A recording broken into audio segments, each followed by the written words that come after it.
Olá, você que me segue no Rodrigo Silva Arqueologia. Nós estamos aqui de volta para o nosso bate-papo semanal com o calor tremendo que está fazendo aqui em São Paulo, muito quente. Tomei um banho rápido, fiquei gravando o dia inteiro e corri para ter esse encontro com vocês, esse bate-papo aqui, tá bom? Mas eu fico muito feliz com a presença de vocês. O pessoal já está chegando, uns já estão mandando aí o aviãozinho uns para os outros. Aviãozinho é no Instagram, né? Que não tem aviãozinho, não. Está mandando compartilhando uns com os outros. Laura que vai me dando as dicas aqui quando às vezes eu confundo os perfis aqui, o que é para falar num, o que não é para falar no outro e tudo mais, tá bom? Já estou vendo várias pessoas aqui com as suas perguntas, a gente já anotou algumas perguntas que foram feitas aí nas redes sociais. O tema de hoje é as profecias, especialmente relacionadas ao fim do mundo, que estão preocupando muita gente agora em 2025. O que a Bíblia de fato diz a esse respeito? Qual é a minha compreensão desse assunto? O que nós podemos falar, tá bom? Então, eu quero cumprimentar vocês, muito obrigado. Vamos ver quem está entrando aqui com a gente, meu bem. Você já quer colocar alguns aí para a gente dar uma boa noite especial, enquanto outros vão entrando aí? Vamos lá.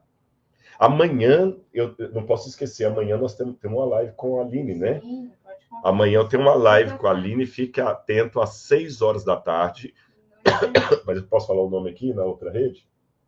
Pode?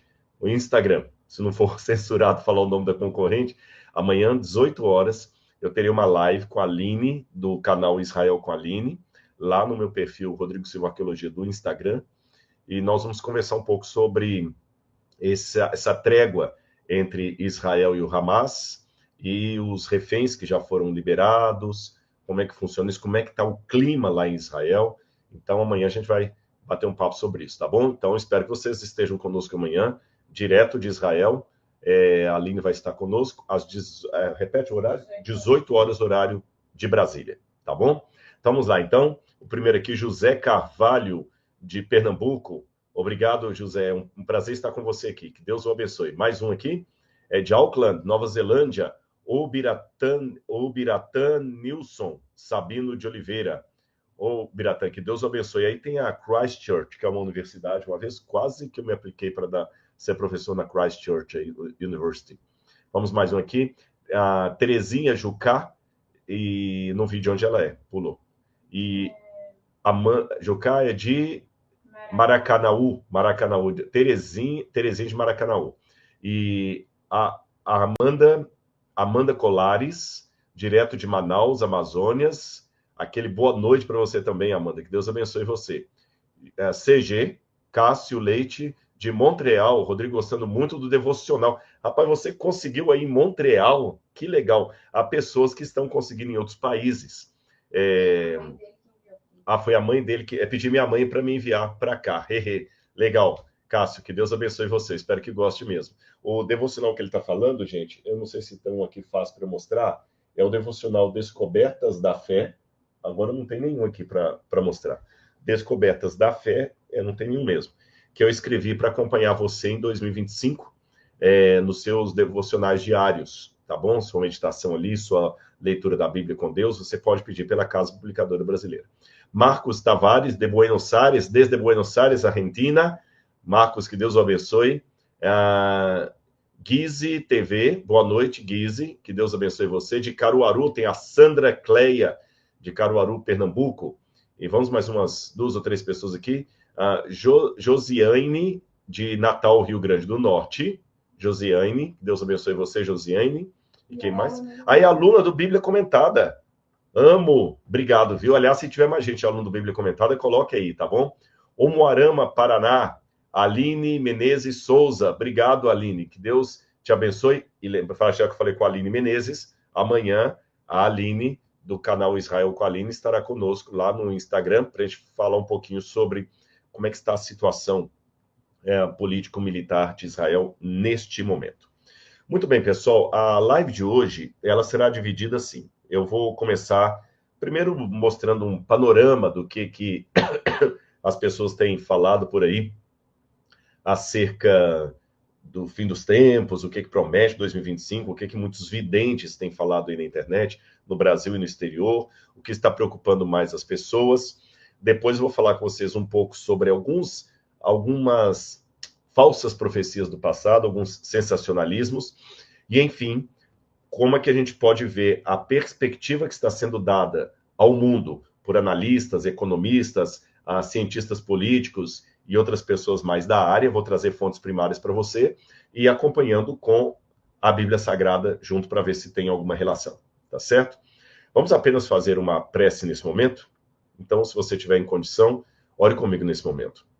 Amado Senhor, que a tua graça esteja conosco e que teu Santo Espírito nos dirija na condução dessa live.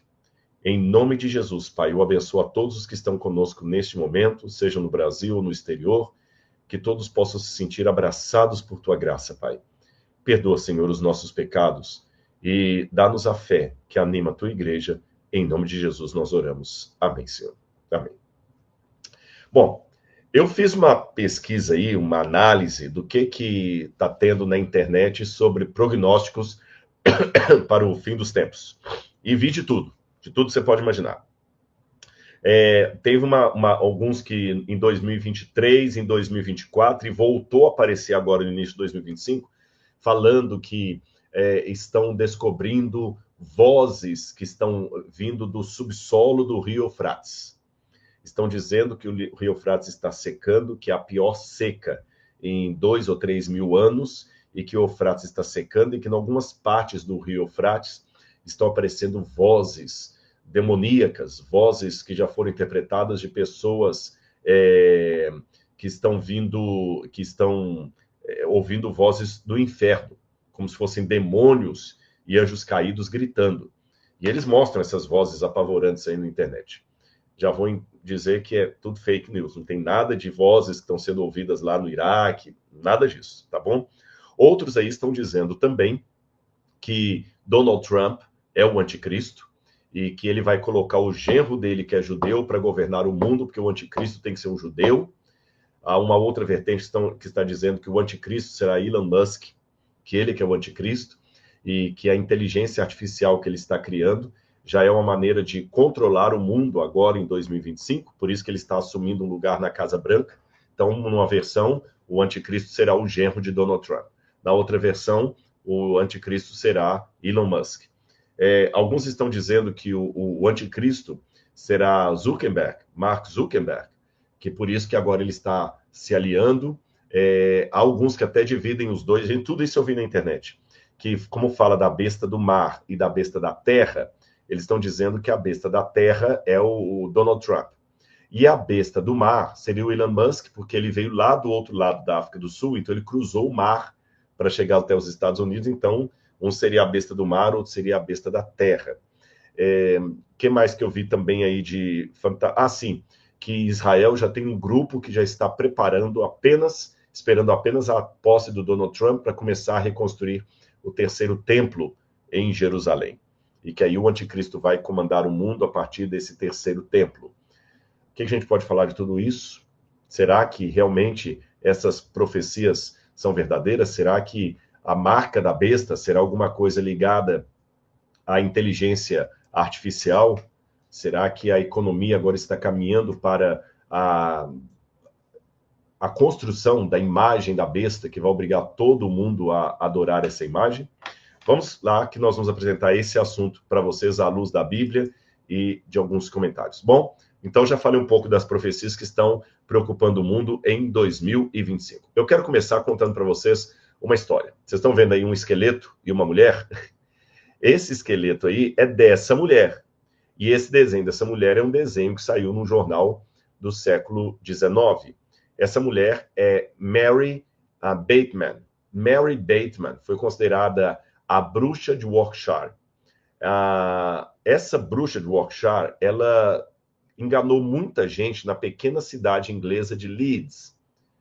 E, por muito tempo, o esqueleto dela ficou em exposição pública no Museu de Medicina da cidade de Leeds. Depois de um tempo, até porque mudou agora um pouco a questão ética envolvendo corpos humanos, esse esqueleto não está mais em exposição. Essa foto é uma foto antiga. Acredita-se que ele foi até sepultado em algum lugar que ninguém saiba, mas por muito tempo houve um fascínio por restos mortais de psicopatas, bandidos, assassinos em série, Até o cérebro de Albert Einstein está guardado num lugar, mas não está em exposição pública, para estudo e análise. E o esqueleto dela também ficou ali. A Mary Bateman, ela enganou muita gente no seu tempo, muita gente. E ela tentou matar uma mulher, depois ela foi condenada, mas entre os enganos que ela teve, o que mais chamou a atenção foi quando ela começou a se dizer profetisa, e ela tinha ovos de galinha, onde aparecia nos ovos a inscrição Jesus em breve voltará. Outro ovo saía, o fim do mundo está chegando. Jesus voltará. E as pessoas pagavam somas enormes de dinheiro lá na cidade de Leeds para poder comprar desses ovos proféticos dela, ou da galinha profetisa que punha ovos acerca do fim do mundo.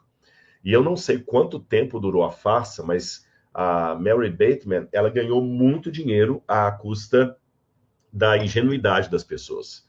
Depois ela foi presa e descobriram que, na verdade, ela escrevia nos ovos as frases proféticas e introduzia no pobre coitado do galináceo, tá certo?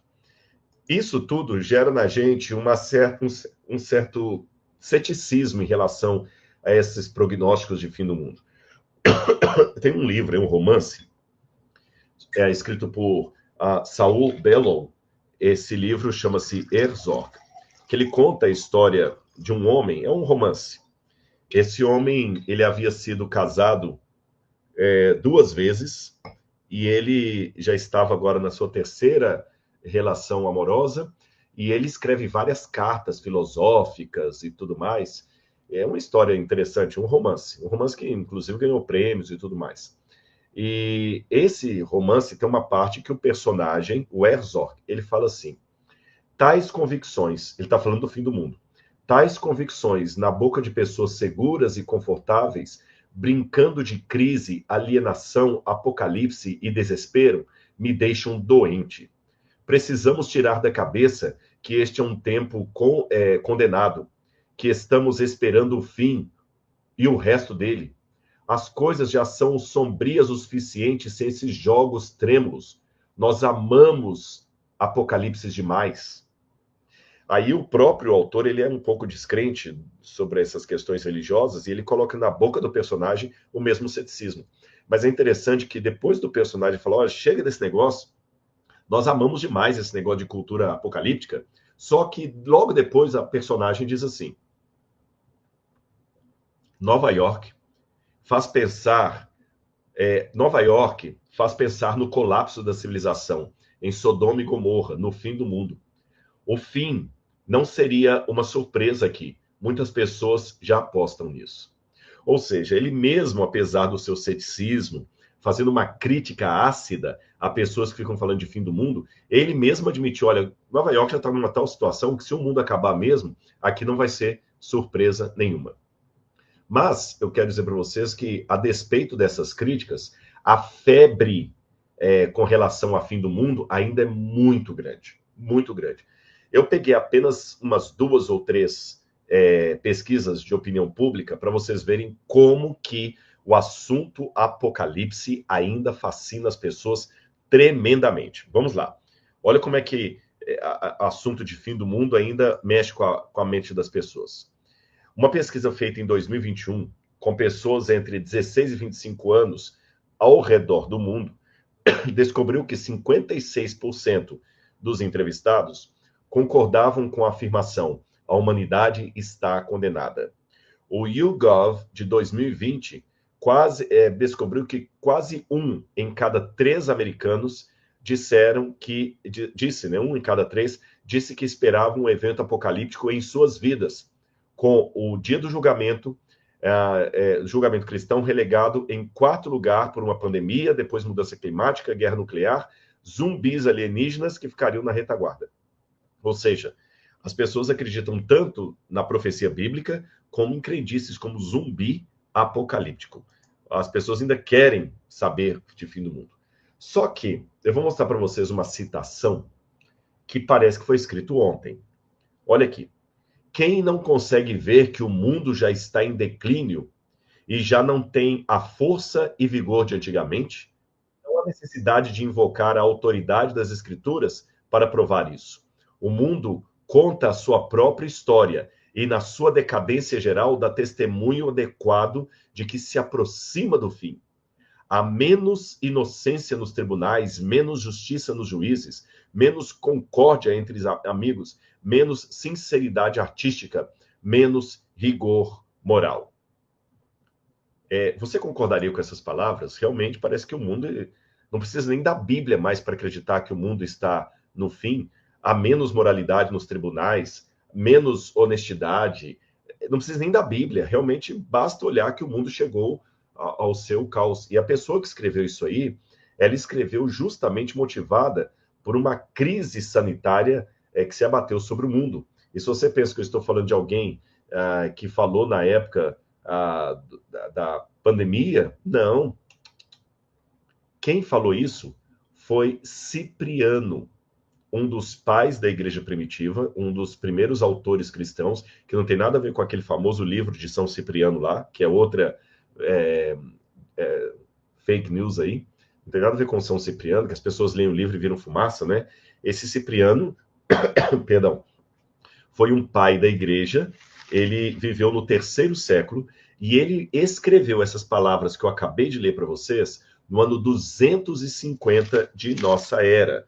Ou seja, no ano 250, Cipriano já olhava para o mundo em redor e chegava à conclusão que o mundo estava no fim. E que não tinha muito tempo para Jesus voltar. No ano 250. Nós estamos em 2025. Séculos e séculos já se passaram e o mundo está aqui ainda. Como é que a gente pode ter a certeza que o mundo realmente está chegando no fim? Como é que nós podemos ter a certeza absoluta disso? Leva-se em consideração que quando Cipriano escreveu isso, havia uma mortandade que estava acontecendo no mundo de então, que Roma, essa mortandade começou no Egito, perto de Luxor. Foi uma praga que ela começou em Luxor e ela foi alastrando de Luxor do Egito. Ela conseguiu atravessar o Mediterrâneo, certamente através de pessoas contaminadas que entravam em barcos, e ela atingiu o continente europeu na época romana, em 250 de nossa era. Roma ainda estava no poder, ainda havia imperadores governando Roma, e a tragédia foi tão grande que relatos da época diziam que 5.000 pessoas eram incineradas por dia, pessoas que morriam pela doença. E como eles não sabiam o que fazer, com medo de contaminação, o que os médicos romanos mandavam era incinerar os corpos, para não sepultar ninguém. Então, era uma média de 5.000 corpos incinerados por dia de pessoas que morriam. Era uma tragédia tremenda, parecida com a que nós tivemos recentemente. Tanto é que eu vou mostrar para vocês um achado arqueológico aqui lá do Egito. Olha aqui, isso aqui são restos mortais de pessoas que foram incineradas nessa época. Olha a marca do queimado que você pode ver aqui na cinza junto aos crânios. E aqui uma outra imagem, a parede inclusive está marcada de preto. Isso aí era uma sala onde eles jogavam corpos para serem incinerados. Foi em meio a toda essa tragédia que Cipriano chegou à conclusão de que o mundo estava no fim. E eles tinham muitos cálculos proféticos. Por exemplo, na época de Cipriano, como eles baseavam muito na tradução grega, do Antigo Testamento, a chamada Septuaginta, eu estou achando que eu estou resfriando, gente. Eu espero que não atrapalhe ninguém se de repente eu tossir aqui ou dar uma espirrada, tá? Cipriano acreditava, junto com vários pais da igreja, Irineu de Lyon, outra aqui que eu quero lembrar, gente, que escreveu sobre Daniel, daqui a pouco eu lembro o nome dele. Eu sei que Hilário de Poitiers, Irineu de Lyon, Justino, vários desses pais da igreja, tem um que está faltando o nome dele, eu vou lembrar daqui a pouquinho. Eles acreditavam que o mundo estava chegando no seu 6º milênio. E que no ano 500, o mundo teria 6.000 anos desde Adão. Então, que Jesus deveria voltar, no máximo, até o ano 500. Como eles estavam no ano 250, eles davam mais 2 séculos e meio, no máximo, para a volta de Jesus. E ainda há algumas pessoas que acreditam também, fazem cálculos aí com base no suposto calendário de 6.000 anos do mundo, e que no 6º ano o mundo vai acabar. Será? Será que é isso? O que eu posso dizer para vocês é o seguinte: vamos primeiro partir da desconfiança, vamos partir primeiro do questionamento, para depois irmos para a fé, tá bom? O que eu vou fazer aqui? Eu mostrei para vocês primeiro falsas profecias que têm enganado muita gente por aí. Cada novo presidente que sobe, ele é o anticristo, cada papa, cada novo empresário, esse que é o anticristo, esse que é o anticristo, esse aqui que será a besta do Apocalipse. E eu tenho uma coleção de bestas que já passaram e não aconteceu nada. Muammar Gaddafi foi interpretado por alguns como sendo a besta do Apocalipse. Adolf Hitler foi interpretado como sendo a besta do Apocalipse. Saddam Hussein foi interpretado como sendo a besta do Apocalipse. E todos esses passaram e não aconteceu nada. No século XIX, Napoleão Bonaparte também foi interpretado por alguns como sendo a besta do Apocalipse. E cada hora surge uma besta nova. Agora já é Donald Trump. Afinal de contas, será isso uma interpretação correta ou uma histeria? Esta é a pergunta que nós temos que fazer. O meu entendimento, ele está sendo correto ou ele está sendo uma histeria? E mais, ainda no meu momento de questionamento, eu também tenho mais uma coisa para colocar para vocês aqui. Apontar doenças, epidemias, terremotos, fome, medo, apreensividade, guerras, como sinal de que Jesus agora ele vem, também me parece uma coisa meio assim incerta, porque desde quando há guerra no mundo? Desde que o mundo é mundo. Por que a guerra da Ucrânia com a Rússia é mais próximo da volta de Jesus do que a guerra entre a Babilônia e o Egito, ou o Egito e os hititas em Kadesh, do século 13 a.C.? Ou entre Nabucodonosor e o faraó Neco em Carquemes, no 7º século de nossa era. Por que a guerra, por que o ataque do Hamas a Israel agora é mais sinal do fim do que o ataque de Antíoco Epifânio a Jerusalém no 3º século a.C., no 2º século a.C.? Antíoco Epifânio matou muitos judeus, destruiu o templo, mandou queimar um porco em cima do templo. Ele não destruiu totalmente o templo, não, parcialmente. Mas ele dessacralizou o templo, mandou colocar um porco no altar ali do templo de Jerusalém. Por que isso aqui está mais próximo? Alguém vai falar, porque na época de Antíoco Epifânio, Jesus não tinha vindo nem a primeira vez. Sim, mas a minha pergunta é, em que sentido as guerras de hoje são mais sinal do tempo do fim do que no passado? Alguém pode fazer essa pergunta. Por que eu estou colocando isso aqui? Porque o seu filho pode estar recebendo esse tipo de questionamento de um professor de história na faculdade, e ele vai chegar em casa e aí? O que é? Tá certo? Então vamos lá, tá bom? Alguém colocou aqui que Israel não era um Estado. Até ouvi passado, que pena que eu não consegui pensar. Aquilo não era que Israel não é um Estado. Aqui eu achei. Permita-me pensar aqui. Hildegard, você falou que... Eu estou entendendo, viu, Hildegard? Se não foi isso, me perdoe. Que você disse que naquela época não era para cumprir as profecias de guerra e a justiça, porque Israel não era um Estado. Mas vem cá. Israel era um Estado. E os asmoneus? Era um Estado independente. Roma que chegou depois e subjugou Israel. Tá certo? E onde é que está a questão que o Israel novo é aqui que vai valer? E mesmo que pegar Israel novo agora que vai valer, Israel se tornou um Estado independente na modernidade em 1948. Já passaram mais de 70 anos. Então, quem garante que agora realmente é o tempo do fim? Edgardo, eu só estou levantando perguntas aqui, pincei a sua por amostragem aqui, tá? Não foi nada proposital. Apenas para que vocês me ajudem também a perceber o questionamento que muita gente pode fazer, tá bom? Vamos lá, então, tentar a resposta? Se alguém me perguntasse, Rodrigo, em que sentido terremotos, guerras agora são um sinal seguro do tempo do fim, sendo que isso aí sempre aconteceu? Vamos lá. O que me chama atenção quando a gente fala da segunda vinda de Cristo é o caráter universal que a segunda vinda de Cristo tem, tá bom? Eu vou abrir a Bíblia e vou mostrar para vocês aqui como é que a segunda vinda de Cristo ela tem um caráter universal. Olha aqui o que diz Mateus capítulo 24. Se você tiver a sua Bíblia, é interessante você acompanhar esse estudo comigo. Mateus capítulo 24, Mateus capítulo 24, versículo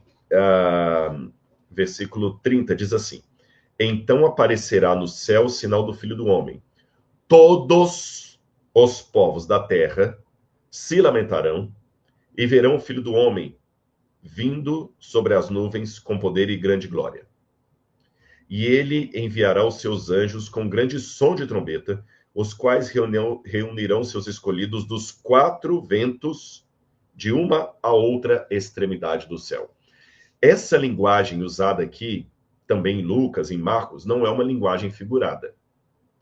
A volta de Cristo será um evento mundial e praticamente 90% dos teólogos cristãos acreditam nisso. Quando a gente vai para Apocalipse, capítulo 1, versículo 7, a gente vê a mesma coisa, o mesmo parecer. Apocalipse, capítulo 1, versículo 7. Eis que vem com as nuvens, e todo olho o verá. Todo olho o verá. Então, a vinda de Jesus é um evento universal. Marcou aí na sua agenda? Só que a segunda vinda de Cristo, ela é antecipada por dois eventos igualmente universais. Sabe quais são? A pregação do Evangelho e o governo do Anticristo. Eu vou colocar isso num quadro para você. Olha aqui. Você tem a segunda vinda de Cristo, que é universal, e dois movimentos universais antecedem imediatamente a vinda de Cristo. A mensagem do Evangelho pregada a todo mundo e o governo do Anticristo também dominando todo o mundo. Esses dois eventos precisam acontecer imediatamente antes da volta de Jesus. E esses são dois claros sinais de que Jesus realmente está às portas. Quando o Evangelho realmente cobrir toda a terra e quando o Anticristo dominar triunfalmente sobre todo o mundo. Vamos lá, vamos ver isso na prática. Em primeiro lugar, quando a gente vai para Mateus capítulo 24, Mateus capítulo 24, verso 14, me chama a atenção que sempre que Jesus falou dos eventos finais, perdão, gente, eu falei que realmente hoje eu não estava muito bem. Eu espero que o conteúdo sobreponha aqui as tosses, tá bem? Mateus 24, quando Jesus fala de várias coisas que iriam acontecer no mundo antes da sua vinda, por exemplo, ele fala de guerras, rumores de guerras, ele disse assim, olha, verso 4, tenham cuidado para que ninguém os engane, porque muitos virão em meu nome dizendo, eu sou o Cristo, e enganarão a muitos, ou seja, haverá muitas falsas vindas de Cristo ao longo da história. E vocês ouvirão falar de guerras e rumores de guerras. Fiquem atentos e não se assustem, porque é necessário que isso aconteça, mas ainda não é o fim. Mas ainda não é o fim. Mas quando ele vai para o verso 14, ele muda o tom. Ele fala, e será pregado esse evangelho do reino a todo mundo em testemunho a todas as nações, então virá o fim. Então a pregação do evangelho no mundo não é algo apenas assim que então será o começo das dores, não. Então o mundo vai ser alertado. Somado a isso aqui, porque sabe, a gente não pode ficar preso a apenas um versículo da Bíblia. Você tem que, um ensino bíblico para ser de fato um ensino cristão, ele tem que encontrar eco em várias passagens da Bíblia, não apenas num versículo isolado. Quando a gente vai para Apocalipse capítulo 14, que fala das últimas advertências do mundo, diz assim, Apocalipse 14, verso 6. Vi outro anjo voando pelo meio do céu, tendo um evangelho eterno para pregar aos que habitam sobre a terra, a cada nação, tribo, língua e povo, dizendo, temam a Deus e deem glória a ele, pois é chegada a hora que ele vai julgar. E adorem aquele que fez o céu, a terra, o mar e as fontes das águas. Ou seja, esse evangelho eterno também tem que ser pregado no mundo inteiro. Apocalipse, capítulo 10, quando fala também de um anjo com uma mensagem que João acha amarga, um livrinho na mão, diz assim, capítulo 10, versículo 1. Vi outro anjo forte descendo do céu envolto em nuvem, com o arco-íris por cima da cabeça. O rosto dele era como o sol e as pernas como colunas de fogo. O anjo tinha na mão um livrinho aberto. Pôs o pé direito sobre o mar e o pé esquerdo sobre a terra. E gritou como um forte leão, como ruge. Eu vi uma tese doutoral defendida na Universidade Andrews, onde eu estudei lá nos Estados Unidos, que era sobre esse binômio, mar e terra, usados no Apocalipse, em outras passagens da Bíblia, na literatura extra-bíblica. E a conclusão que o autor chegou nessa tese doutoral é que sempre que usa a expressão céu e terra, mar e terra, é uma expressão de universalidade. Universalidade. Seja universalidade de um movimento divino, seja universalidade de um movimento satânico. Aí agora que eu falei universalidade de um movimento satânico, vamos ao movimento satânico. Se aquele anjo com o evangelho eterno, ele tem um pé na terra e outro no mar, Apocalipse 13 fala de uma besta que surge do mar e outra que surge da terra. Então é um movimento universal. Uma besta do mar e uma besta da terra. Mar e terra. Quando a gente vai para Apocalipse capítulo 13, diz assim também: e toda a terra se maravilhou seguindo a besta. Eu li o verso 3. E adoraram o dragão porque deu sua autoridade à besta. Também adoraram a besta, dizendo: quem é semelhante à besta? Quem pode lutar contra ela? Capítulo 13, verso 7. Foi-lhe permitido também que fizesse guerra contra os santos e os vencesse. Foi-lhe dada ainda autoridade sobre cada tribo, povo, língua e nação. E ela será adorada por todos os que habitam sobre a terra, aqueles que desde a fundação do mundo não tiveram seus nomes escritos no livro da vida do Cordeiro. Quando fala da segunda besta, Apocalipse 13, versículo 12 diz: ela exerce a autoridade da primeira besta na sua presença e faz com que a terra e os seus habitantes adorem a primeira besta, cuja ferida mortal foi curada. Verso 14. Seduz aqueles que habitam sobre a terra. E finalmente, verso 16. A todos os pequenos, os grandes, os ricos, os pobres, os livres, os escravos, faz com que lhes seja dada certa marca na mão direita ou na testa. Perceberam? Então, o regime governamental da besta é algo universal, global, pega todo mundo. E a segunda vinda de Cristo também é algo global, que pega todo mundo, como eu mostrei para vocês. Faltou mostrar uma passagem sobre a segunda vinda de Cristo, que é Apocalipse capítulo 6, versículo 15, que diz assim: os reis da terra, os grandes, os comandantes, os ricos, os poderosos, e todo escravo e todo livre, se esconderam nas cavernas e nos penhascos dos montes. Ou seja, a volta de Jesus será universal. E antecedendo a volta de Jesus, eu tenho uma mensagem universal, uma mensagem global e um governo global do anticristo. Tá bem? As duas coisas estão muito claras aqui. E é interessante que em todas as partes da Bíblia, Satanás sempre procura imitar a Deus. Não no caráter, mas na ação para enganar as pessoas. Olha mais um detalhe curioso. Quando a gente vai olhar a besta do Apocalipse, é assim que ela se parece. Olha. Estão vendo esse desenho aí de inteligência artificial? Esse desenho foi feito com base na descrição da besta que aparece em Apocalipse capítulo 13. Eu vou ler aqui a descrição e você vai acompanhando com o desenho se não é exatamente isso aí que é a besta do Apocalipse 13. Aqui diz, na minha Bíblia, só um segundo, Apocalipse capítulo 13, vi emergir do mar uma besta que tinha 10 chifres e 7 cabeças, e sobre os chifres 10 diademas, e sobre as cabeças nomes de blasfêmia. Então você tem aí, olha, uma besta que tinha 7 cabeças, pode contar aí, olha, ela sobe do mar. A palavra besta, therion, em grego, significa um animal selvagem que você pode montar nele. É um animal de montaria. Tá bom? A besta é um animal de montaria. Tanto é que o pessoal chama besta, a mula é chamada de besta. É um animal de montaria selvagem, feroz, therion em grego, com 7 cabeças, sendo que uma das cabeças tem 10 chifres. E também ela tem 10 diademas, ou seja, 10 coroas. A besta que vi era semelhante ao leopardo. Tá vendo o corpo dela aí parecido com o leopardo? com pés como de urso. Estão vendo? É um leopardo com pés de urso. Boca de leão. E o dragão deu à besta o seu poder, o seu trono e grande autoridade. Por que a besta tem esses sinais? Depois você vai com calma ler Daniel capítulo 7. Daniel capítulo 7 fala de 4 poderes que dominariam o mundo.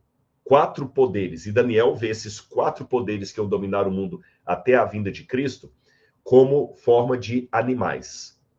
E sabe quais são esses animais? Eu vou mostrar para você aqui num desenho. Daniel capítulo 7 fala que o primeiro animal é como um leão com asas de águia. O segundo animal como um urso. O terceiro como um leopardo.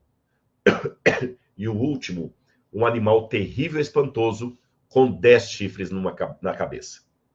Se você observar bem a comparação desses 4 animais de Daniel com a besta de Apocalipse capítulo 13, então eu estou comparando Daniel 7 com Apocalipse 13, você vai ver que a besta é a reunião desses 7 animais.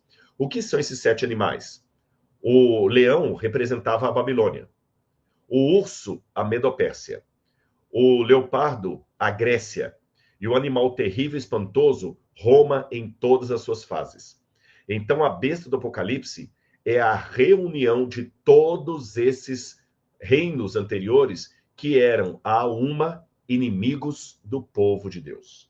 Então, eu posso dizer, para começo de conversa, que a profecia me mostra que a besta do Apocalipse é um reino. Então, exclui aquele negócio da besta do Apocalipse ser a ONU, exclui aquele negócio da besta do Apocalipse ser computador, que a besta do Apocalipse é o chip, que a besta do Apocalipse é o celular. A besta do Apocalipse é um reino. Porque em profecias apocalípticas, sempre um animal feroz é um símbolo de um reino. Uma das coisas que vai facilitar você entender o Apocalipse é você descobrir quais são os códigos que a literatura apocalíptica usa. Por exemplo, se eu souber os códigos da minha cultura, fica fácil. Se alguém aparecer sacudindo uma bandeira branca, eu sei que é trégua, paz. Eu não preciso agora falar que a bandeira branca representa a saudade, que a bandeira branca representa o romantismo, que a bandeira branca representa o amor, que a bandeira branca representa Jesus, que a bandeira branca representa a igreja. Não, bandeira branca, na nossa cultura, representa a paz. Ponto. Então, se daqui a 2000 anos alguém quer entender o que significa um soldado sacudindo uma bandeira branca ou um lenço branco, a pessoa precisa voltar na nossa cultura e compreender que na nossa cultura aquele símbolo tinha tal significado, para não ficar com invencionice. Então, para entender o significado do Apocalipse, é importante eu voltar aos textos bíblicos, ao tempo bíblico, e a arqueologia ajuda isso, com outras literaturas comparadas e ver qual era o sentido de um therion, de uma besta fera. Era um reino. Então, o anticristo é um reino, tá certo? É um reino que é uma soma, uma mistura de todos os reinos anteriores que foram inimigos do povo de Deus. Agora, me chama a atenção que os 4 reinos de Daniel, eles estão alocados ali na região do Mesopotâmia, perdão, do Mar Mediterrâneo, corrigindo, do Mar Mediterrâneo. Mesmo que a Pérsia seja lá no Irã, mas ela dominou até aqui, onde hoje está o Líbano, onde hoje está Israel, e também é considerado um reino mesopotâmico. Assim também Alexandre o Grande, com a Grécia, assim também Roma, que foi Mediterrâneo. Ou seja, aqueles 4 animais, de certa forma, eram reinos mediterrâneos. E se o 4º animal é um prenúncio do último, o último também tem que ser algo que venha da região do Mediterrâneo. Agora, eu vou colocar o segredo para você. Tá prestando atenção? Aliás, eu estou vendo algumas pessoas falando assim, olha que legal, eu quero esse assunto no Bíblia Comentada. Tem aluno aqui que é do Bíblia Comentada, e se você não depois que você assistir esse vídeo, você vai clicar aqui, nós vamos deixar um link para o Bíblia Comentada, onde eu explico muita coisa à luz do contexto histórico, da Bíblia e tudo mais, tá bom? Fique tranquilo, tem gente aqui falando Bíblia Comentada. Bom, vamos lá.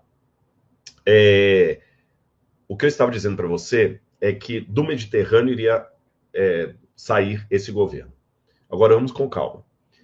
Lembra que eu falei que a volta de Jesus vai ser antecipada por uma pregação universal do Evangelho e por um governo universal, global, mundial? Pois bem, me chama a atenção que na época bíblica não tinha como ter um reino universal. A Babilônia não foi um reino universal. A Babilônia não dominou a China. A Babilônia não dominou onde hoje é a Coreia. A Babilônia não dominou o que hoje é a África. A Pérsia, por mais grandiosa que tenha sido, a Pérsia não dominou a Europa Ocidental. A Pérsia não estendeu suas fronteiras até Portugal e Espanha. A Grécia, muito menos. Alexandre foi da região da Macedônia até a Índia, cobrindo o norte da África, ali no Egito, e inclusive a região de Israel também. Mas Alexandre o Grande não dominou onde hoje é a Itália. Não há presença de Alexandre o Grande na Rússia. Então, nenhum desses reinos foi universal. Nem Roma foi universal. Mas, para eu saber que eu estou realmente na época do anticristo, eu tenho que ter pelo menos um aceno a um reino universal. E na época bíblica não havia essa possibilidade. Na época que o Apocalipse foi escrito, o mundo era pouco povoado e não tinha como um reino saber do outro. Por exemplo, o que havia no mundo na época do primeiro século de nossa era?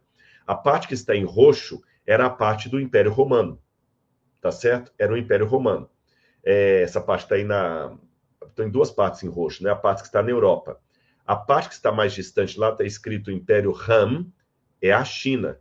E olha que a China não tinha nenhuma relação diplomática, nenhuma relação militar com a Europa, com a Roma europeia.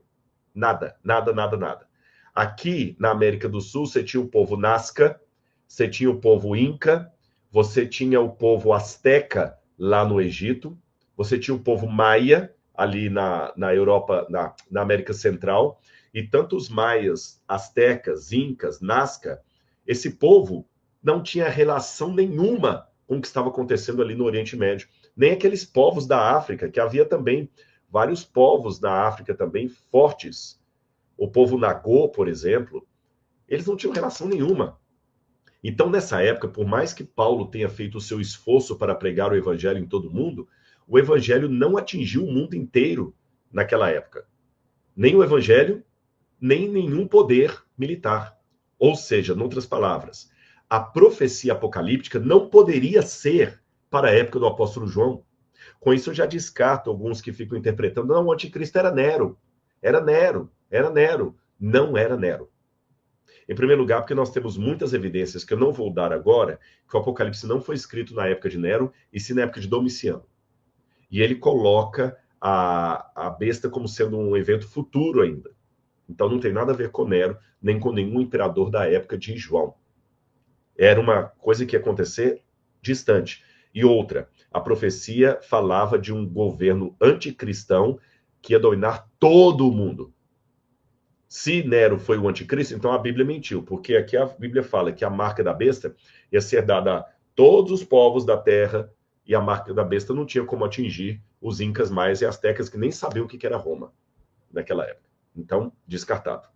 Paulo pregou o evangelho na Ásia Menor, dizem que Tomé foi até a Índia, que Marcos esteve no Egito, mas de qualquer maneira, o evangelho ainda não tinha chegado a lugares tão distantes do mundo. Porém, essa noção de globalidade, ela começou a mudar a partir do século XVI de nossa era, na época das grandes navegações. Nas grandes navegações, pela primeira vez na história, as Américas, com todos os impérios que havia reinos enormes nas Américas, tiveram contato com a Europa, especialmente Portugal e Espanha. Então aqui você tem a parte em verde, são as navegações portuguesas, a parte em laranja, as navegações espanholas.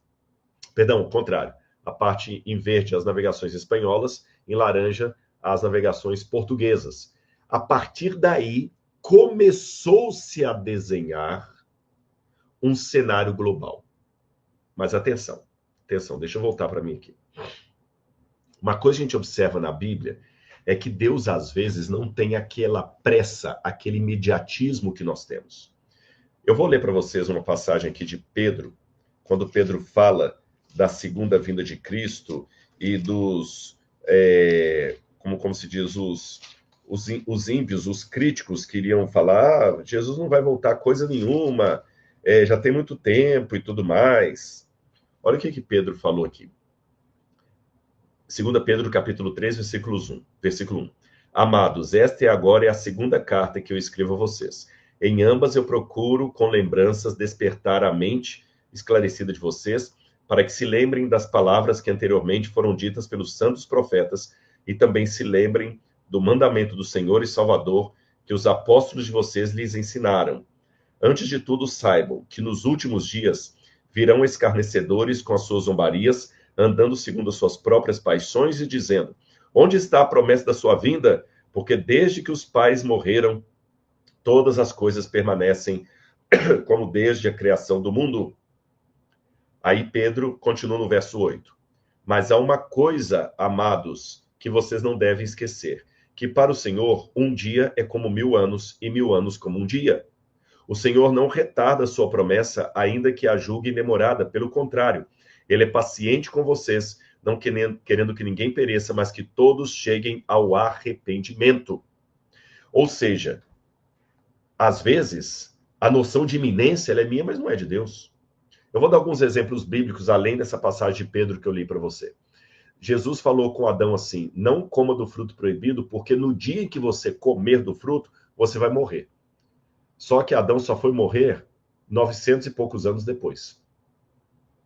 Aí alguns até pensam que esse 900 e poucos anos que Adão morreu é por causa do que Pedro falou. Um dia para o Senhor é como 1000 anos, e 1000 anos como um dia. Então, Adão morreu no dia que ele comeu o fruto, mas dentro do calendário de Deus, onde 1000 anos vale um dia.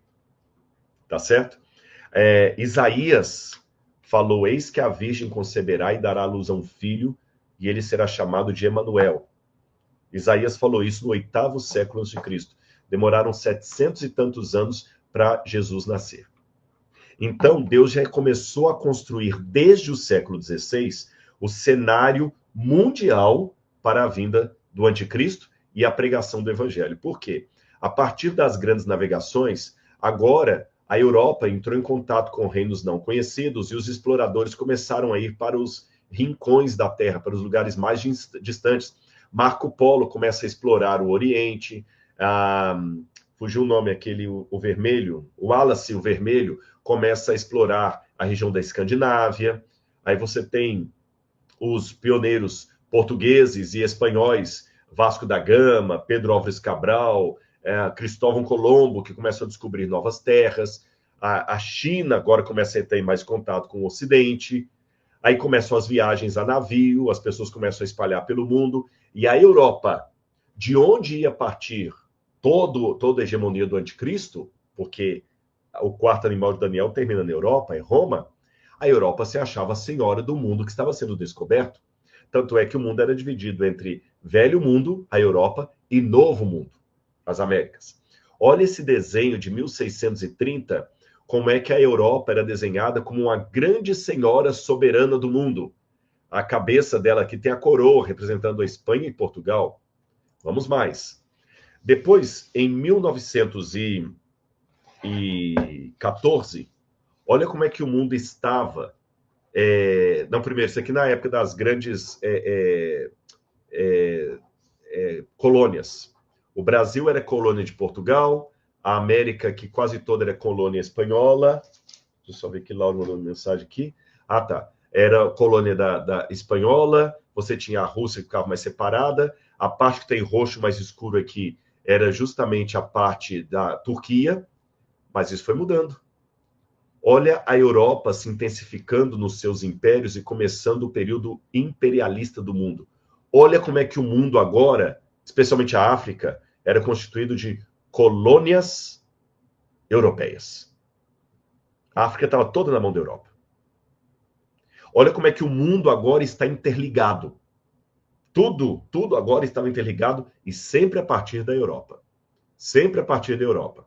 Aí, depois que termina a Primeira Guerra Mundial, o mundo começa agora a se redesenhar. A África agora deixa de ser colônia europeia a partir da Segunda Guerra Mundial, mas o mundo hoje está interligado. Eu vou mostrar um vídeo aqui. Eu não sei se o vídeo vai ficar... Se eu vou conseguir mostrar o vídeo para vocês. Eu acho que o vídeo não vai rolar. É uma pena. É que você quer um vídeo que vai mostrando como é que o mundo ele sai da Europa para ficar interligado, depois volta tudo para a Europa. Tá bom? Vou ficar devendo essa animação para vocês. Eu queria perguntar para vocês se está didática a explicação. O Samuel aqui colocou, Samuel Soares, os sinais escatológicos estão mais evidentes. É isso mesmo, Samuel?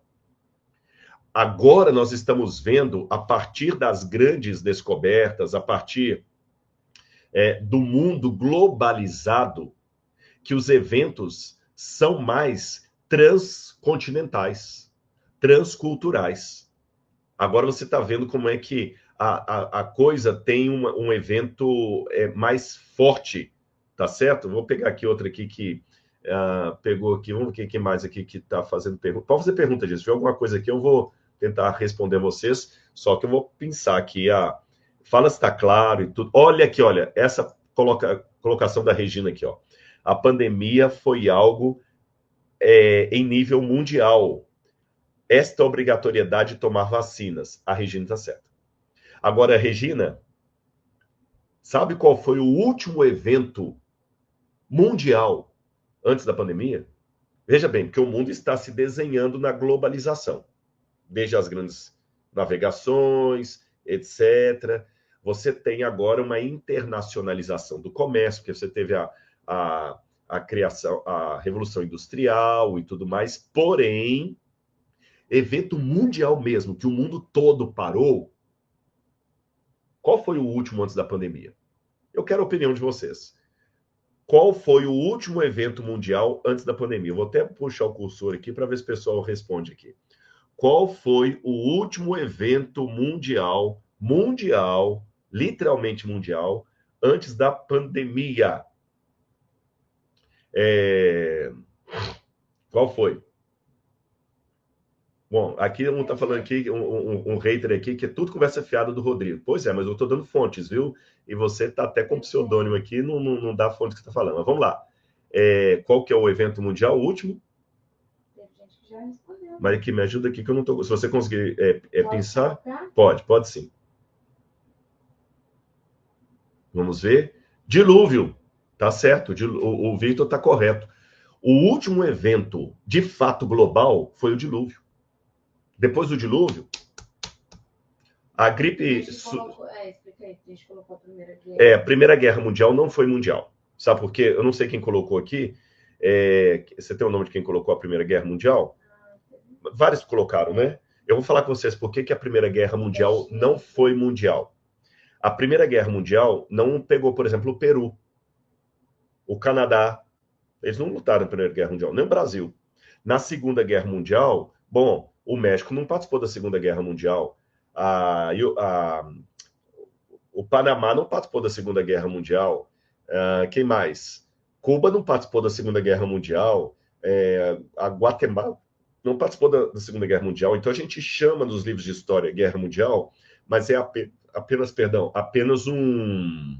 como é que se diz assim? Uma maneira emblemática, porque todos os continentes ficaram envolvidos, mas não todo mundo.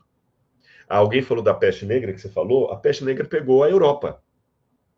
O Brasil não sofreu com a peste negra, a Argentina não sofreu com a peste negra.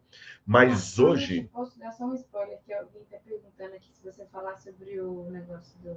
alguém está colocando... Vou falar sobre o olho daqui a pouquinho. Então, a partir de hoje... Duas coisas que eu quero colocar. Primeiro, a partir da pandemia, nós temos o primeiro evento literalmente mundial desde o dilúvio. Vocês estão acompanhando o raciocínio? Então, desde do século XVI, estão construindo um cenário mundial para o globalismo. Mas agora, com a pandemia, o globalismo mostrou que realmente ele já chegou. Ele não é mais um anúncio. O globalismo agora não é mais um ensaio. Agora ele chegou. E, em segundo lugar, a partir da pandemia, todos os riscos que nós temos são em escala mundial. Por quê? Hoje, as pessoas viajam muito mais de avião para cima e para baixo. Hoje, um vírus letal numa ponte aérea aí, ele pega o mundo rapidinho. E só para vocês terem uma noção, houve então a Revolução Industrial, o colonialismo, como eu falei, as migrações em massa. Aí o mundo agora, embora não é mais um mundo de colônias, agora não tem mais colônias europeias na África, a Índia não é mais colônia britânica, a América Latina não é mais colônia portuguesa e espanhola, embora agora os países da África são independentes, Angola não é mais colônia de Portugal, nem Moçambique, como é que vai falar? A Argentina não é colônia espanhola, nem o Peru, o Brasil não é colônia portuguesa, etc. O Egito não é mais colônia britânica, o Líbano não é mais colônia francesa. A partir de nós estarmos no mundo pós-colonial, ainda temos resquícios de uma hegemonia colonial e obrigatoriedade de um globalismo. Por quê? O comércio agora não consegue mais deixar de ser internacional. E aí você tem os blocos comerciais que estão tentando, aos pouquinhos, se unir como preparativo da união do mundo inteiro. Então você tem o Mercosul, a Comunidade Andina, a União Europeia, o Mercado Comum do Centro-Americano, o NAFTA, o SEI, etc. E hoje nós temos os agentes de globalização. São vários agentes. A economia pede uma globalização. O comércio, as indústrias pedem a globalização. E uma globalização que agora isso sim está dando medo em muito analista com relação aos anos, a próxima década. Até 2030. Não, próxima década não, até o próximo quinquênio. Até os próximos 5 anos. Como há vários teóricos, gente, e eu não vou apresentá-los todos para vocês aqui, deixe-me apenas dizer que essa aqui é uma área que eu, como não sou economista nem analista político, eu fui me valer daqueles que são. E há vários teóricos, mas para não ficar cansativo para vocês apresentar um monte de bibliografia aqui, eu vou apresentar apenas um ou outro. E um deles muito respeitado é o Niles, tá bom? Joseph Nye. Joseph Nye, não Niles não, Niles é outro. É o Joseph Nye. Ele, inclusive, participou do governo americano, é um camarada, assim, respeitadíssimo, e ele escreveu vários livros, artigos indexados, e um livro dele que está traduzido para o português, por isso que eu estou fazendo propaganda para vocês, é O Futuro do Poder. Esses analistas, eles fazem uma ideia, assim, de prognóstico. Eles não são profetas de Deus. Às vezes, alguns desses analistas acertam. Por exemplo, houve economistas que calcularam com precisão a queda do problema imobiliário que teve na Flórida. Há pessoas que antecipam, às vezes com 10 anos de antecedência, o que vai acontecer, eles acertam. Eles trabalham com prognósticos. E o Joseph Nye, ele fala que o mundo hoje tem que ser globalizado. Não tem como. Só que nós temos um problema. O mundo não aceita mais um governo mundial. Porque o nacionalismo está imperando aí, cada um tem um nacionalismo. O mundo não aceita um governo mundial. Mas o mundo tem que ser unido mundialmente. Então começou a se falar de governança mundial. Esse livro dele, O Poder do Futuro, ele fala disso aí, governança mundial. E ele fala que essa governança, ela passa por 3 aspectos, ou 3 dimensões. Primeiro, você tem a governança de um acordo global. O que é o acordo global?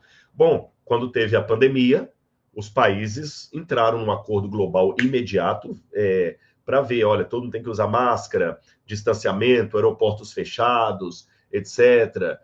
Foi um acordo global ali. Em segundo lugar, a segunda dimensão, é quando você tem um regime global. Esse regime já é um arranjo mais, assim, especial. Por exemplo, mudanças climáticas. Aí você tem o Acordo de Quioto, que os países subscrevem, tá certo? Por exemplo, quando você tem o Atlântico Norte, países que se reúnem para poder barrar terrorismo, essa é a segunda parte. E, em terceiro lugar, agências internacionais, como a ONU, a Unesco, etc. Só que tem um problema depois desse livro, é que hoje, esses 3 elementos, acordo global, regime global e agências internacionais, não dão mais conta das necessidades globais que estão acontecendo, especialmente em relação à economia. Aí me chama a atenção que quando eu vou para Apocalipse 13, gente, isso aqui não precisa ficar inventando a roda. Apocalipse 13 é muito claro em dizer que a hegemonia do Apocalipse da besta tem a ver com a economia mundial. Porque olha o que diz aqui. A todos os pequenos e grandes, ricos e pobres, livres e escravos, faz com que lhe seja dada certa marca na mão direita ou na testa, para que ninguém possa comprar ou vender, senão aquele que tem a marca da besta ou o número do seu nome. E ainda fala, aquele que tem sabedoria e que tem entendimento, aqui está a sabedoria, aquele que tem entendimento, calcule o número da besta. Então é algoritmo, é número, é comércio. Então você falar que a besta agora é comércio. Tem 2 coisas que marcam o Apocalipse capítulo 13. Primeira delas, adoração a Deus, a adoração verdadeira. Pode olhar que Apocalipse 13 toda fala de adoração a Deus. Segunda, fidelidade aos mandamentos de Deus. O Apocalipse 12 fala que o dragão ficou irado contra a mulher e foi fazer guerra contra aqueles que guardam os mandamentos de Deus e a fé em Jesus. Apocalipse 14 fala, aqui está a perseverança dos santos que guardam os mandamentos de Deus e a fé em Jesus. Apocalipse 13, que está entre essas 2 passagens, mostram a besta transgredindo todos os mandamentos de Deus. Ela manda matar, ela manda adulterar, ela manda idolatrar, ela blasfema do nome de Deus, pega todos os mandamentos e a besta vai descumprindo um por um. E ela manda adorar a ela. Parece até com aquela imagem de Nabucodonosor, lá do livro de Daniel. Então, é adoração a Deus, fidelidade a Deus e economia. Aí, quando a gente vai para o que as pessoas que não são teólogos, que não tem nada a ver com a Bíblia, estão dizendo, eles estão notando que o mundo, que o que vai exigir do mundo, para longe de qualquer motivo, uma governança global é a economia. Há outras motivações. Controle das redes sociais. Quando o governo fala que, olha, vamos controlar as redes sociais, que muita gente se sente assustado, esse discurso não é do ministro Alexandre de Moraes isolado. Há uma tendência mundial de controle das redes. É que eles ficam equacionando a liberdade de expressão com o controle das redes, mas a rede mundial ela é perigosa. Você pode colocar numa rede mundial desde ações erradas com crianças, eu não vou falar a palavra aqui, mas você sabe o que eu estou querendo dizer, até um segredo militar de um país. Então existe um perigo das redes sociais, existe um perigo da inteligência artificial. E o Yuval Harari, que escreveu o livro Lições para o Século XXI, ele fala que a inteligência artificial criará uma geração de inúteis. Por quê? Esses dias eu estava conversando com um advogado que falou comigo no meu escritório, foi agora, semana passada, nós demitimos 2 funcionários e substituímos por inteligência artificial. Já está acontecendo aqui, em Engenheiro Coelho, num escritório de advocacia. Ele falou comigo, já demitimos 2 para substituir por inteligência artificial. E a inteligência artificial vai substituir muita gente. Hoje estão dizendo que muitas profissões vão acabar, desaparecer. Daqui a pouquinho, quando o carro do Elon Musk ficar mais popular, aquele carro que é autocontrolado, não haverá mais a profissão de Uber, nem de táxi. E antes eles projetavam que essas mudanças mais radicais seriam em 2050. Depois desceram para 2035. Agora já estão alguns falando em 2030, daqui a 5 anos. Pode ser que eu esteja enganado, porque aqui são projeções que os analistas estão fazendo. Não é uma certeza absoluta, mas são projeções que me fazem ficar alerta. Tá certo? Daqui a pouquinho não precisará mais de tradutor e intérprete. Sabe aquele trabalho que o tradutor tem para traduzir um livro? A inteligência artificial que está evoluindo, ela vai traduzir com precisão, em 5 minutos, um trabalho que uma editora antes tinha que contratar um tradutor para traduzir durante 3, 6 meses traduzindo. Imagina um livro como perdão, aqui, um livro de Tolstói, difícil de leitura. A inteligência artificial vai traduzir agora para qualquer idioma. Eu posso ter essa minha live aqui agora, com a minha voz dublada, com o meu timbre de voz, falando em russo, chinês, mandarim, qualquer idioma. E aí, o Yuval Harari fala nesse livro que nós vamos ter uma geração de inúteis. E a projeção é assustadora. Esse aqui é um quadro, um trabalho acadêmico, ele está na internet, depois vocês podem procurar, que de acordo com o Banco Mundial, 1 bilhão de pessoas entrará no mercado de trabalho nos próximos 10 anos. Isso aqui era uma projeção de 2015 até 2025, até o ano que nós estamos. Só que eles estão com uma perspectiva, uma projeção que 2 bilhões de trabalhos desaparecerão até 2030. 2 bilhões de trabalhos. Isso aqui foi escrito em 2016. Tá certo? Em 2016, eles estavam com uma projeção para até 2025, até o ano agora, entrar no mercado de trabalho 1 bilhão de pessoas. E até 2030, sumirem do mapa 2 bilhões de postos de trabalho. Um outro material que foi publicado aqui, olha, 2050, o futuro do trabalho. Eu tenho as fontes aqui. Dizem que nós vamos ter, até o ano 2050, 24% da população mundial desempregada. Não haverá emprego para eles. Não haverá emprego para eles. E há alguns que projetam essa margem acima de 30% da população mundial que simplesmente não terá trabalho. E aí o que faz com milhões e milhões e milhões de pessoas desempregadas? Será uma crise tremenda. O Yuval Harari sugere, com base em outros autores, que o que vai salvar o mundo será a governança mundial que vai criar uma espécie de Bolsa Família. Uma Bolsa Família. Será uma renda que o governo vai dar para as pessoas desempregadas, para que elas possam girar a economia. Mas aí você pode perguntar, Rodrigo, de onde o governo vai tirar essa renda? Aí eu vou mostrar para você uma coisa que está muito em voga no Brasil agora, e você pensa que é coisa da cabeça do ministro Haddad, mas não é. Não estou defendendo o ministro Haddad, nem estou condenando. Quero deixar bem claro.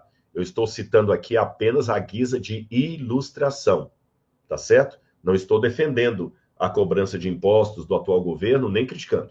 Só estou querendo dizer para vocês que muitas das falas do atual governo, dos atuais ministros dele, são falas que têm um eco mundial.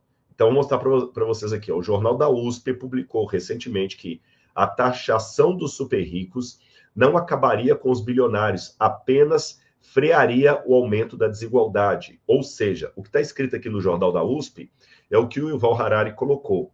O que está acontecendo hoje? As megacorporações estão cada vez englobando outras. Por quê? Às vezes há pessoas milionárias que ele tem uma empresa de família. Sei lá, eu tenho uma empresa de remédio, de medicação. Aí, essa empresa foi o meu avô que fundou. Aí chega um mega empresário e fala o seguinte, eu compro a sua empresa agora por 800 milhões de dólares.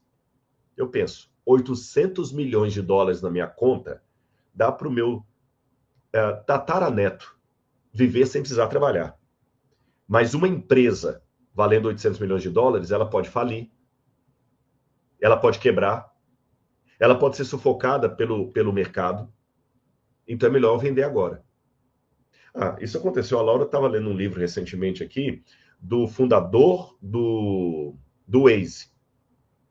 O fundador do Waze chegou na época e propôs uma parceria com os donos da TomTom e de uma outra companhia que me esqueci agora, que era a companhia daqueles GPS de carro.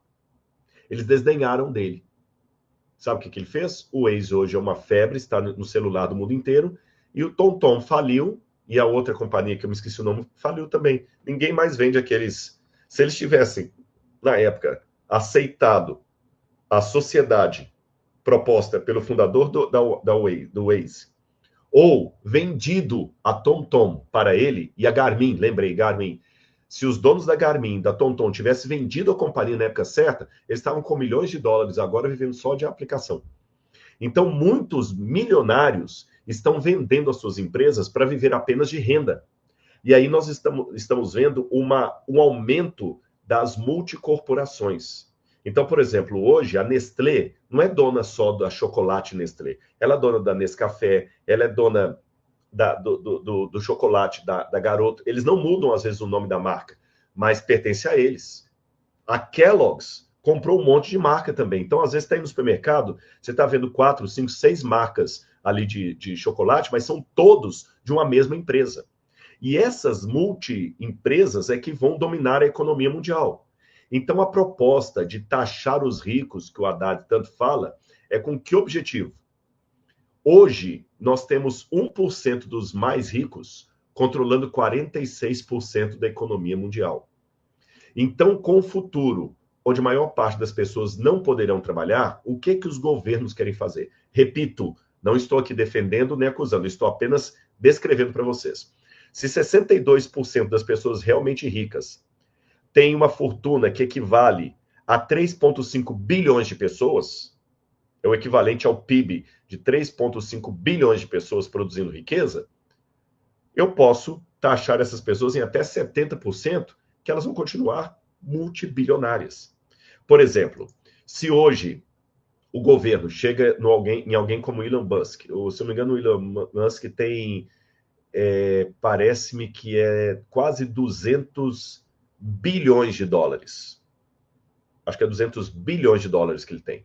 Ele é seguido por um camarada lá da Índia que tem 138 bilhões de dólares. O outro tem cento e tantos bilhões de dólares. Mas vamos pegar alguém da leva desses aí.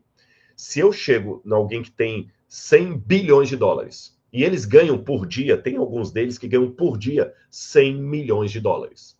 Se o governo taxar essa riqueza desse sujeito em 70%, ele ainda continuará muito rico.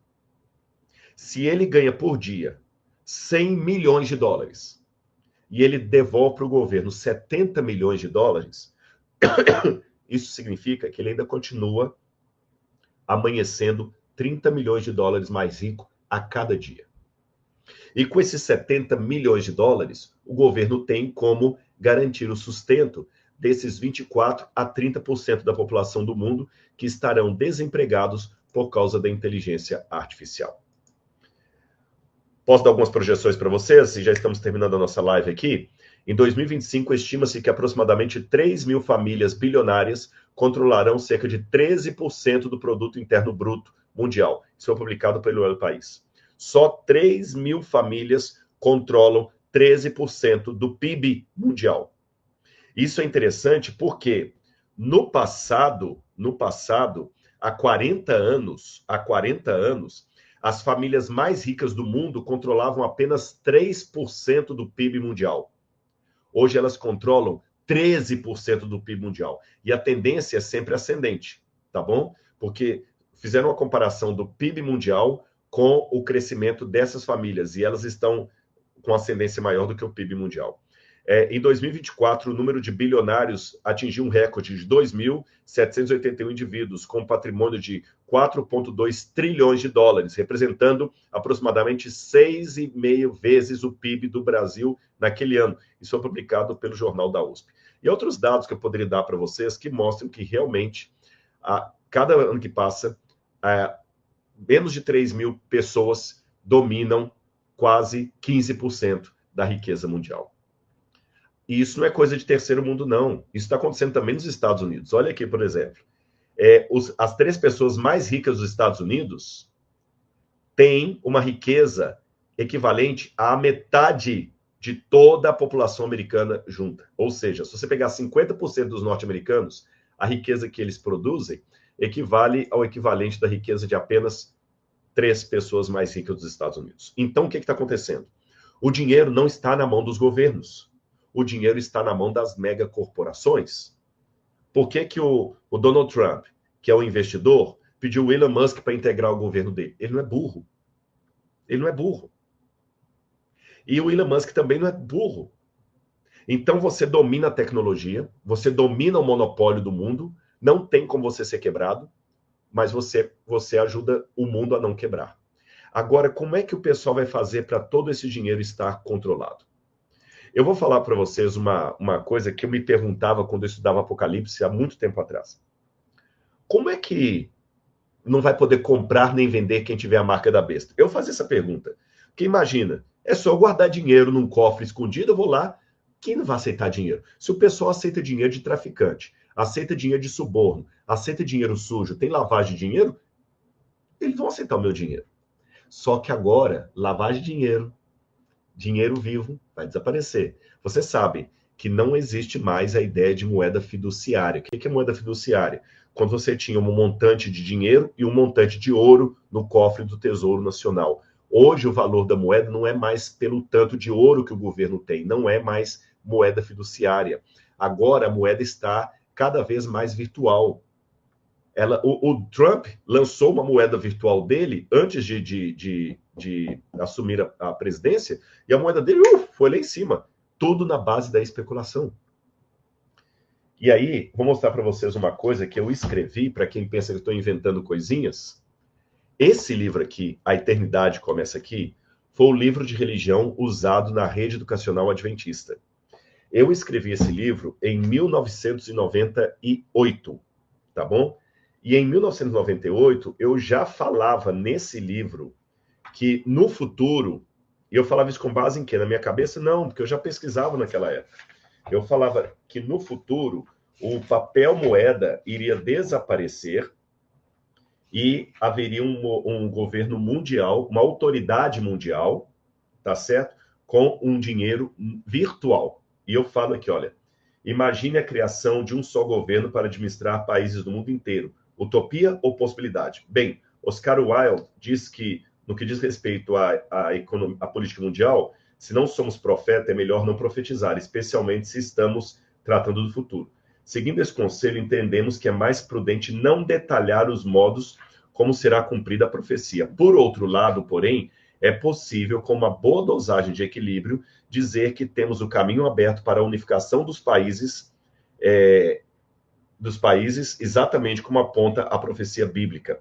Ainda é cedo para nos posicionarmos contra a favor de determinado sistema de governo, o que não significa uma alienação política por parte do cristão. E um pouquinho antes eu falo aqui, ó, interdependência econômica. No mundo globalizado, todos ficam vulneráveis à informática e ao ritmo das bolsas de valores. Atualmente é negociado 1,4 trilhão de dólares em ações do mundo.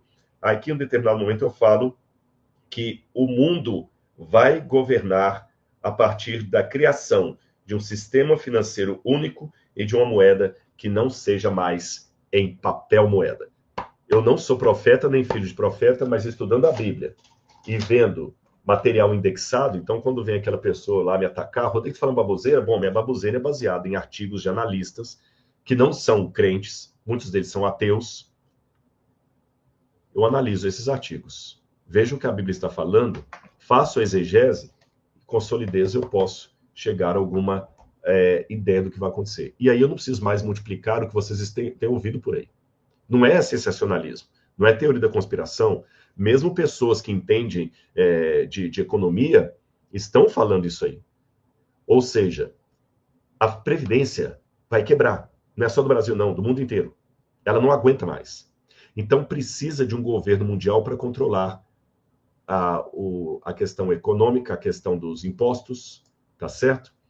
E agora, essa empresa CEO, a OpenAI, ela retorna ao Brasil e paga para escanear a sua íris.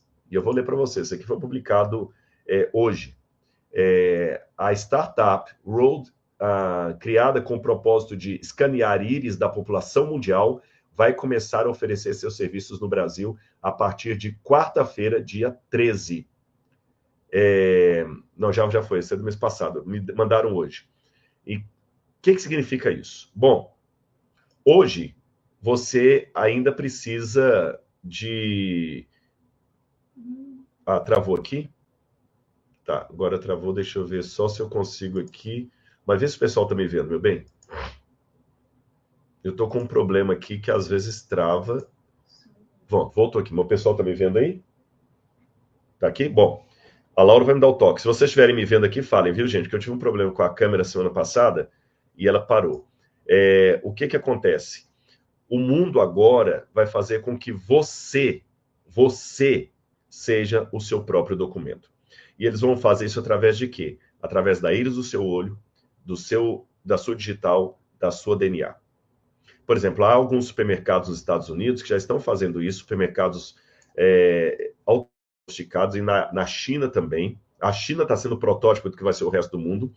Você entra no supermercado, tira as coisas da gôndola e coloca no seu carrinho e vai lá para fora e sai. Você não passa pelo caixa, não passa por lugar nenhum. Só de você entrar no supermercado, a inteligência artificial já registrou o seu rosto e sabe que é você. E automaticamente o que você tirou da gôndola, ela já vai debitar da sua conta no banco. Se você, eu quero levar essa caneta, ela já vai debitar o valor de uma caneta. Não desisti, não quer levar a caneta não. Você voltou com ela para a gôndola, ele já automaticamente faz o estorno lá. Tá, meu rosto está aparecendo aí? Vai ser assim. Não vai mais precisar de cartão, nem nada. E o que muitos analistas têm falado é que o governo vai controlar o mundo. Parênteses. Deixa de fora a teologia bíblica por enquanto. Vai ser um negócio que todo mundo vai bater palma. Porque a Bíblia fala que a terra vai se maravilhar seguindo a besta. Vai ser um negócio que todo mundo vai bater palma. Sabe por quê? Quando essa governança mundial, ela estiver eficaz aqui, vai ser um negócio tão forte que não vai ter mais sonegação de impostos, nem desigualdade de imposto, porque o imposto do mundo inteiro vai ser a mesma alíquota. E os governos vão ser fiscalizados por outros governos. Não vai ter esse negócio de lavagem de dinheiro. Só que, leiam o livro O Grande Irmão, viu? 1844. 1984. Leiam o livro de 1984, como fala do Grande Irmão. Essa vigilância que a China já tem hoje, Estados Unidos está implementando e aos poucos vai tendo, ela vai continuar pregando a liberdade, mas uma liberdade vigiada para o seu próprio bem. Mas imagine agora com olhares otimistas. Você não vai ficar mais preocupado em roubarem o seu celular, porque o seu celular vai ser seu. Não vai ter como alguém desbloquear e pegar para ele. Vai ser seu. Se você perder o seu celular, em qualquer computador do mundo, você vai saber onde é que seu celular está, em tempo real. Você não vai mais precisar ficar preocupado em ser assaltado, alguém levar o seu carro, porque o seu carro vai ser seu, ele vai ser rastreável.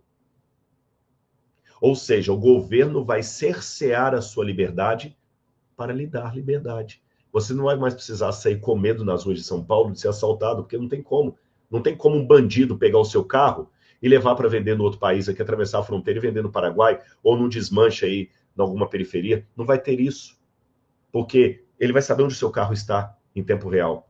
Você não vai mais precisar ficar preocupado. Onde é que eu botei o cartão de crédito? Você vai lá, você é o seu cartão de crédito. Não tem como alguém matar você e colocar o seu olho lá na fechadura para entrar. Não existe isso. Isso é filme do Schwarzenegger. Você não vai precisar mais de chave. É o seu rosto que vai abrir a porta da sua casa. Hoje aqui mesmo, o Museu de Arqueologia, eu abro com o meu rosto. Eu chego lá, na reitoria do NASP, eu entro com o meu rosto. Isso vai ser cada vez mais sofisticado. Aí, eles vão poder controlar quem vai comprar e quem vai vender, porque o governo também vai controlar o que você pode gastar.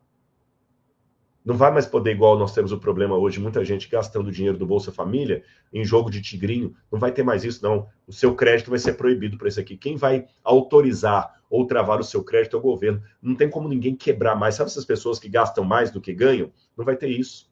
O governo vai te ajudar a equilibrar suas contas. E o mundo vai ser um paraíso econômico. Quem se levantar contra esse sistema, certamente vai ser perseguido. Aí, eu termino a minha palestra dizendo, vai dar uma marca na testa ou na mão. Aí muita gente fica especulando, o que é o chip? No passado o pessoal dizia que era o código de barras, depois é o chip. O chip já nem está mais em voga. Esses dias alguém falou, olha, é o celular, porque a testa, a testa e a mão, é o celular. Quem é canhoto que pega o celular com a mão esquerda, então? Não tem nada de celular. Sabe o que é a marca na fronte ou na mão? Vou revelar para vocês agora. Eu espero que possa ser adicionado ao palco. Já viram essa foto aqui? Isso aqui é um menino judeu. E ele está com um objeto na testa e na mão. Aqui na mão esquerda, no caso. O que é esse objeto que ele está na mão e na testa? O que é esse objeto? Esse objeto aqui é um tefilim. O que é um tefilim? Vou mostrar para vocês o que é o tefilim. Olha o que você tem aqui na Bíblia. Nós lemos Apocalipse capítulo 13, não é isso? E quando vamos a Deuteronômio capítulo 6, versículo 8, Deuteronômio 6, verso 8, Deus deu a seguinte ordem para os judeus. Verso 4. Escute, Israel, o Senhor nosso Deus é o único Deus. Portanto, ame o Senhor seu Deus de todo o seu coração, de toda a sua alma e com toda a sua força. De acordo com Jesus, aqui é o resumo dos mandamentos de Deus. Que um dia perguntaram a Jesus, qual é o maior mandamento? Jesus falou, ame o teu Deus como, acima de todas as coisas e o teu próximo como a ti mesmo. Então, isso aqui é o resumo da lei. E olha o que Deus ordenou aos hebreus no Antigo Testamento. Estas palavras que hoje lhe ordeno estarão no seu coração. Você as inculcará a seus filhos, e delas falarás quando estiver sentado em sua casa, andando pelo caminho, ao deitar ou levantar-se. Também deve amarrá-las como sinal na sua mão e serão por frontal entre os olhos. A lei de Deus deveria estar como um sinal na mão e frontal entre os olhos. Por isso que você vê o judeu religioso hoje usando o resumo da lei. Frontal entre os olhos, a caixinha que está aqui em cima na testa e na mão.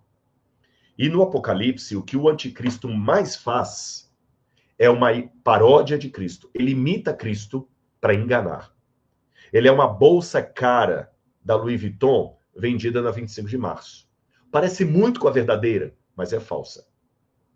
Parece demais com a verdadeira, mas não é a verdadeira. E se você olhar em todo o Apocalipse, o anticristo sempre imita Cristo para enganar, como a bolsa falsa da 25 de março.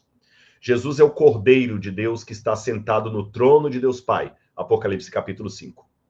O anticristo parece cordeiro, mas fala como dragão. A segunda besta parece um cordeiro e se assenta no trono de Satanás. Olha, Jesus é um cordeiro que se assenta no trono de Deus Pai. O anticristo é um cordeiro que se assenta no trono de Satanás. Apocalipse capítulo 13. Jesus é um cordeiro degolado que estava vivo, que Apocalipse capítulo 5 fala. O cordeiro, Jesus, ele estava com a marca da degola, mas estava vivo no trono de Deus. Apocalipse capítulo 13 fala da besta que tem uma das cabeças ferida de morte, mas ela também está viva, sentada no trono do dragão. Você está vendo as semelhanças? O cordeiro, Jesus é o cordeiro, a besta parece o cordeiro. Jesus se assenta no trono de Deus Pai, a besta se assenta no trono do dragão. Jesus tem uma marca de degola, a besta tem uma das cabeças feridas de morte. Jesus está vivo apesar da degola, a besta sobrevive à marca de morte. Está tudo no Apocalipse. Jesus sela na sua testa os 144 mil que ficarão fiéis a Deus na época do anticristo. E o anticristo sela nas testas com o sinal da besta. Então, meus irmãos, o conselho que eu dou para vocês agora no final dessa live é o seguinte: não entrem em sensacionalismo. Você não vai vencer a besta do Apocalipse agora falando, não, eu não quero de jeito nenhum, eu não vou aceitar que façam a íris do meu olho, eu não vou aceitar marcar o meu DNA, eu não vou aceitar que meu dinheiro fique virtual, vou tirar o dinheiro do banco agora e vou ficar com ele debaixo. Nada disso. Sabe o que vai garantir de você não ter a marca da besta? Não é você ter o seu nome fora do sistema global. Tem gente que fala assim, eu vou tirar meu nome do banco, eu não vou aceitar. Se colocar chip na pele, eu não vou aceitar. Não é nada disso. O que vai fazer você ter o selo de Deus e não a marca da besta é a fidelidade aos mandamentos de Deus. Apocalipse 14, verso 12. Aqui está a fidelidade dos santos, os que guardam os mandamentos de Deus e a fé em Jesus. É isso que vai marcar. E por isso que o Apocalipse fala, aquele que tem sabedoria, calcule o número da besta. Sabe o que significa a palavra calcule? Vou pegar aqui Apocalipse capítulo 13. Eu vou mostrar para vocês aqui, olha. A palavra calcule, em grego, vem da palavra psephos. Psephos é o verbo psephisato. Fecita, ele é difícil de falar. Escrever aqui, ó. Psephisato. O que significa isso? Contar com pedregulhos. Sabe o que era contar com pedregulhos? Vou mostrar um desenho para você. Olha aqui esse desenho romano da deusa Minerva durante o julgamento de Orestes. Orestes, ele mata a própria mãe, porque a mãe traiu o pai, é uma história das tragédias gregas. e Orestes é julgado diante da deusa Minerva. E como dá empate, por isso que o pessoal fala voto de Minerva. Mas vocês estão notando o que os gregos estão fazendo aí no pé de Minerva? Eles estão colocando pedrinhas. Pedrinhas. Aqui um outro prato grego antigo, eles estão colocando pedrinhas. O que são essas pedrinhas? Essas pedrinhas em grego são exatamente psephos. Psephos, em grego, é pedrinha que você coloca para duas questões. Letra A, julgar.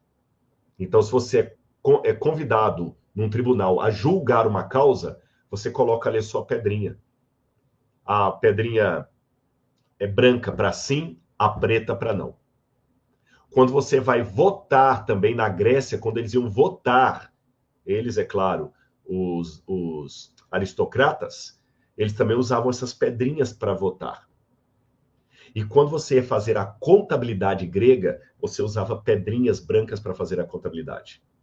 Então, contar com pedras, que é assim que está no original grego, aquele que tem entendimento, calcule, conte com pedras, significa vote com consciência do que você está fazendo.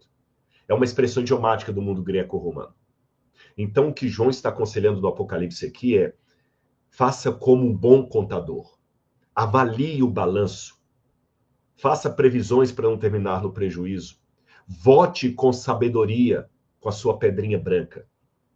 Saiba, na hora que o anticristo dominar o mundo, de que lado você vai estar.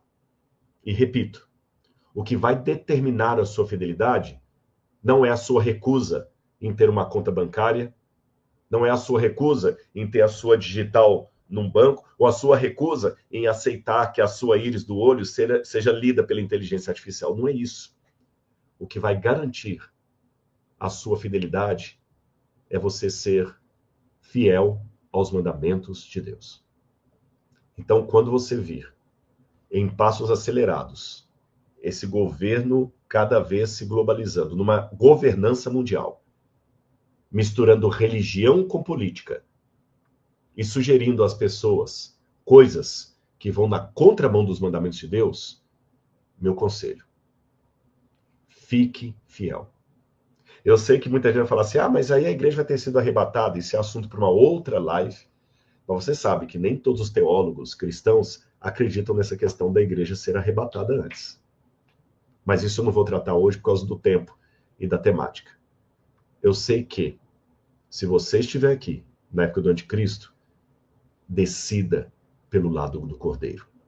Receba na sua testa o mesmo selo de Deus que ele vai dar àquele grupo que é denominado 144 mil. Porque Apocalipse 14 fala que esses estarão com o Cordeiro numa montanha e fala assim, olha, a fumaça do seu tormento, perdão, diz aqui, olha, se alguém adora a besta, Apocalipse 14, verso 9, e recebe a sua marca na testa ou na mão. Para receber a marca na testa e na mão é que você não está mais colocando os mandamentos de Deus na testa e na mão, nos pensamentos e nas suas atitudes, ação e mente.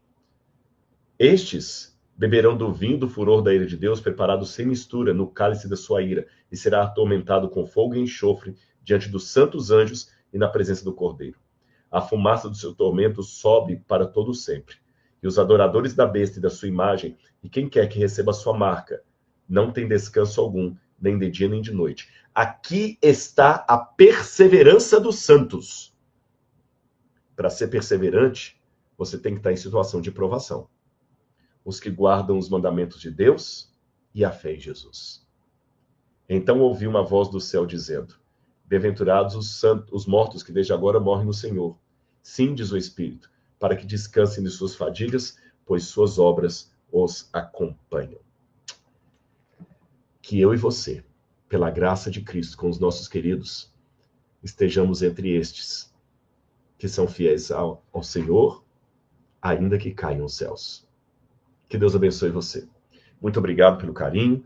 Mais de 6 mil pessoas assistindo a nossa live. O assunto rendeu. Eu espero ter esclarecido bastante aí o assunto para vocês, mas continuem estudando a Bíblia. Não fiquem só com o que eu passei na live aqui, não. Tá bom? Voltem, assistam novamente, comparem o que eu falei, se é realmente o que está na Bíblia, e que Deus abençoe você. Toda segunda-feira a gente vai trazer sempre uma temática bíblica aqui. E amanhã, às 18 horas, no Instagram, eu teria a live com a Aline sobre a guerra de Israel e o que está acontecendo lá. Que Deus abençoe a todos. Beijo no coração, muito obrigado.